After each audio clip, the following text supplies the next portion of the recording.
ನಮಸ್ಕಾರ ವೀಕ್ಷಕರೇ, ಎಲ್ಲರಿಗೂ ನಮ್ಮ ಚಾನಲ್ಗೆ ಪ್ರೀತಿಯ ಸ್ವಾಗತ. ಬನ್ನಿ, ಇವತ್ತಿನ ಚಿನ್ನ ಮತ್ತು ಬೆಳ್ಳಿ ಬೆಲೆಗಳು ಯಾವ ರೀತಿ ಇದೆ, ನಿನ್ನೆಗಿಂತ ಕಂಪೇರ್ ಮಾಡಿದರೆ ಇಂದು ಕಮ್ಮಿ ಆಗಿದೆಯಾ ಅಥವಾ ಜಾಸ್ತಿ ಆಗಿದೆಯಾ ಎಂದು ನೋಡ್ಕೊಂಡು ಬರೋಣ. ಅದಕ್ಕೂ ಮುನ್ನ ಈ ವಿಡಿಯೋಗೊಂದು ಲೈಕ್ ಮಾಡಿ ಮತ್ತು ಪ್ರತಿದಿನ ಇದೇ ರೀತಿ ಅಪ್ಡೇಟ್ಸ್ಗಾಗಿ ನಮ್ಮ ಚಾನಲ್ನ ಸಬ್ಸ್ಕ್ರೈಬ್ ಮಾಡಿ. ಈ ವಿಡಿಯೋದಲ್ಲಿ 24 ಕ್ಯಾರೆಟ್, 22 ಕ್ಯಾರೆಟ್, 18 ಕ್ಯಾರೆಟ್ ಬೆಳ್ಳಿ ಬೆಲೆ, ಪೆಟ್ರೋಲ್ ಡೀಸೆಲ್ ಬೆಲೆ ಹಾಗೂ ಗ್ಯಾಸ್ ಸಿಲಿಂಡರ್ ಬೆಲೆಗಳ ಬಗ್ಗೆ ತಿಳಿಸಿಕೊಡ್ತೀನಿ. ಎಲ್ಲ ಮಾಹಿತಿನೂ ಒಂದೇ ವಿಡಿಯೋದಲ್ಲಿ ತಿಳಿಸ್ತಾ ಇರೋದ್ರಿಂದ ವಿಡಿಯೋನ ಎಲ್ಲಿ ಸ್ಕಿಪ್ ಮಾಡದೆ ಕೊನೆವರೆಗೂ ನೋಡಿ. ಮೊದಲನೇದಾಗಿ ಬೆಳ್ಳಿ ಬೆಲೆ 1 ಗ್ರಾಮ್ಗೆ 265 ಹಾಗೂ 1 ಕೆಜಿಗೆ 2,65,000 ರೂಪಾಯಿಗಳಾಗಿದೆ. ಪ್ರತಿ 1 ಗ್ರಾಮ್ಗೆ 10 ರೂಪಾಯಿ ಏರಿಕೆ ಕಂಡು 1 ಕೆಜಿಗೆ 10,000 ರೂಪಾಯಿ ಏರಿಕೆ ಕಂಡು ಬಂದಿದೆ. ಹಾಗೆ ಪೆಟ್ರೋಲ್ ಬೆಲೆ 1 ಲೀಟರ್ಗೆ 103 ರೂಪಾಯಿ, ಡೀಸೆಲ್ ಬೆಲೆ 1 ಲೀಟರ್ಗೆ 90 ರೂಪಾಯಿ ಹಾಗೂ ಗ್ಯಾಸ್ ಸಿಲಿಂಡರ್ ಬೆಲೆ 912 ರೂಪಾಯಿ ಆಗಿದೆ.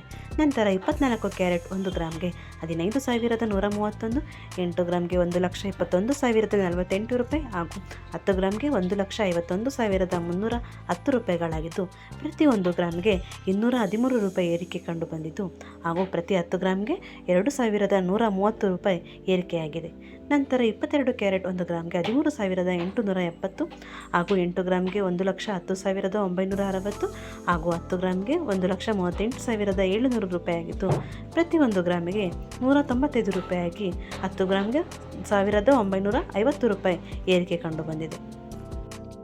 ಇನ್ನು 18 ಕ್ಯಾರೆಟ್ ನೋಡೋದಾದರೆ 1 ಗ್ರಾಮ್ಗೆ 11,348, 8 ಗ್ರಾಮ್ಗೆ 90,784, 10 ಗ್ರಾಮ್ಗೆ 1,13,480 ರೂಪಾಯಿಗಳಾಗಿದ್ದು, ನಿನ್ನೆಗಿಂತ ಕಂಪೇರ್ ಮಾಡಿದರೆ ಇಂದು 1 ಗ್ರಾಮ್ಗೆ 159 ರೂಪಾಯಿ ಏರಿಕೆಯಾಗಿ 10 ಗ್ರಾಮ್ಗೆ 1,590 ರೂಪಾಯಿ ಏರಿಕೆ ಕಂಡು ಬಂದಿದೆ.